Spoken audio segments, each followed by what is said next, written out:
और कैंगरू बहुत अच्छे दोस्त थे। ये दोनों ही जंगल में अपने दोस्त कैंगरू का बहुत ख्याल रखता था। एक दिन कैंगरू हाथी से बोला, क्या मैं नदी के उस पार वाले बागीचे में जा सकता हूँ? वहाँ पे बहुत अच्छा घास और फल है। हाथी बोला, हाँ जरूर, लेकिन इस नदी में बहुत खतरनाक मगरमच्छ हैं। तुम्हें उनसे ध्यान रखना होगा। चलो मैं वहाँ तुम्हें ले जाता हूँ। हाँ ठीक है, मैं ख्याल रखूंगा। इस पर कैंगरू बहुत खुश हुआ और अपने दोस्त हाथी की पीठ पर बैठ गया। इस तरह हाथी अपने दोस्त को लेकर नदी को तेजी से पार करने लगा।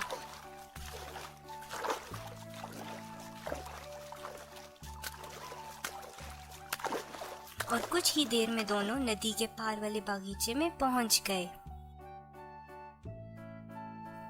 याहू! हमने नदी पार कर ली है।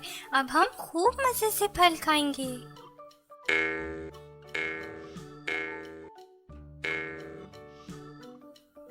इस तरह दोनों ने जी भर के बहुत से फल खाए।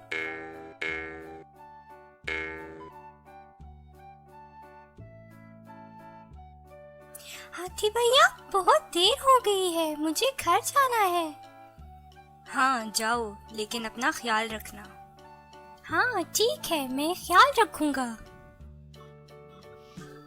और फिर कैंगरू तेजी से भागते हुए अपने घर जाने लगा।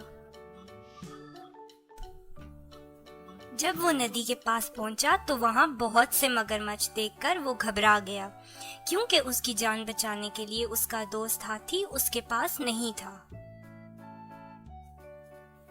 कैंगरू को देखकर मगरमच्छ बहुत खुश हुए और सोचने लगे, अरे वाह, आज तो बहुत मजे का शिकार हाथ आया है।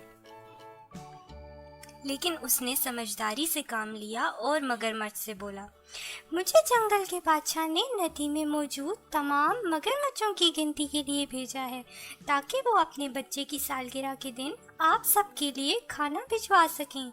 इसलिए आप सबको एक कतार में खड़े होना पड़ेगा, ताकि मुझे गिनने में आसानी हो। मगरमच्छों के कतार बनाते ही कैंगरू तेजी से छलांग लगाता हुआ नदी के दूसरे पार पहुंच गया। नदी के उस पार पहुंचकर कैंगरू बोला, सभी मगरमच्छ बहुत बड़ी मुसीबत से बचा सकती है।